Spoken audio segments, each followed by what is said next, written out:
السلام علیکم دوستو، ہم آج آپ کو بتائیں گے چائے کی ابتدا کیسے ہوئی۔ چائے کی دریافت کے متعلق کچھ معلومات۔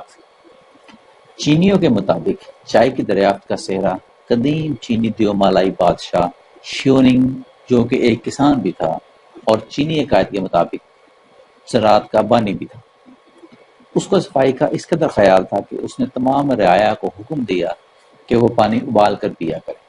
اس حوالے سے دو روایت پائی جاتی ہیں۔ ایک روایت کے مطابق بادشاہ شوئنگ اپنے ایک مذہبی سفر کے دوران غلطی سے زہر سے بھری ایک جڑی بوٹی کھا بیٹھا، جس کے بعد وہ مرنے کے قریب پہنچ گیا۔ اسی وقت ایک پتا ہوا میں اڑتا ہوا اس کے منہ میں چلا گیا۔ شوئنگ نے اس پتے کو چبا لیا اور اس پتے نے اسے مرنے سے بچا لیا۔ دوسری روایت کے مطابق ایک دن کسی جنگل میں بادشاہ کا پانی ابل رہا تھا کہ چند پتیاں ہوا میں اڑ کر دیگچی میں جا گریں۔ شوئنگ نے جب یہ پانی پیا تو نہ صرف اسے ذائقہ پسند آیا بلکہ اسے اپنے جسم میں چستی محسوس ہوئی۔ بادشاہ نے عوام کو حکم دیا کہ وہ بھی اسے آزمائیں۔ یوں یہ مشروب چین کے کونے کونے تک پھیل گیا۔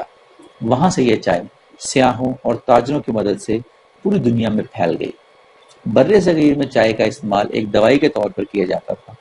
پانی میں چائے کی پتیاں ابال کر قہوہ بنایا جاتا تھا اور اسے پیا جاتا تھا۔ ایسٹ انڈیا کمپنی مشرق سے ہر قسم کی جناز کی تجارت کے ذمہ دار تھی۔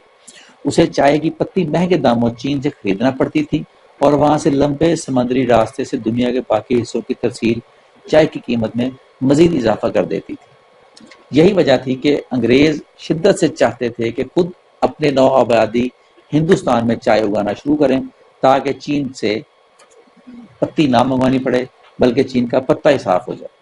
اس منصوبے میں سب سے بڑی رکاوٹ یہ تھی کہ چائے کا پودا کیسے اگتا ہے اور اسے چائے کیسے حاصل ہوتی ہے۔ بہت سی کوششوں کے باوجود اس راز سے پردہ اٹھ نہیں رہا تھا اور انگریزوں کو سمجھ نہیں آ رہی تھی کہ چائے کیسے بنتی ہے۔ اسی وجہ سے انہوں نے ایک کمپنی کے ایک مینیجر رابرٹ فارچون کو اس پرخطر جاسوسی مہم پر بھیجا جو یہ معلومات کر سکے کہ چائے کیسے اگتی ہے۔ اس مقصد کے لیے اسے چین کے ان علاقوں تک جانا تھا جہاں شاید مارکو پولو کے بعد کسی یورپی نے قدم نہیں رکھا تھا۔ اسے معلوم تھا کہ فوجیان صوبے کے پہاڑوں میں سب سے عمدہ کالی چائے اگتی ہے، اس لیے اس نے اپنے رہبر کو وہیں کا رخ کرنے کا حکم دیا۔ سر منڈوانے، بالوں میں نکلی مینٹیں گوندنے اور چینی تاجروں جیسے روپ دھارنے کے علاوہ فارچون نے اپنا ایک چینی نام بھی رکھا جو سنگ ہوا یعنی شوک پھول تھا۔ فارچون تربیت یافتہ ماہر نباتات تھا اور اس کے تجربے نے اسے بتا دیا تھا کہ چند پودوں سے کام نہیں چلے گا بلکہ پودے اور ان کے بیج بڑے پیمانے پر سمگل کر کے ہندوستان لانا پڑیں گے تاکہ وہاں چائے کی پیداوار بڑے پیمانے پر شروع ہو سکے۔ یہی نہیں، اسے چینی مزدوروں کی بھی ضرورت تھی تاکہ وہ ہندوستان میں چائے کی صنعتی بنیادوں پر کاشت اور پیداوار میں مدد دے سکیں۔ فارچون کی محنت رنگ لائی اور بالآخر وہ حکام کی آنکھیں بچا کر چائے کے پودے، بیج اور چند مزدور بھی ہندوستان سمگل کرنے میں کامیاب ہو گیا۔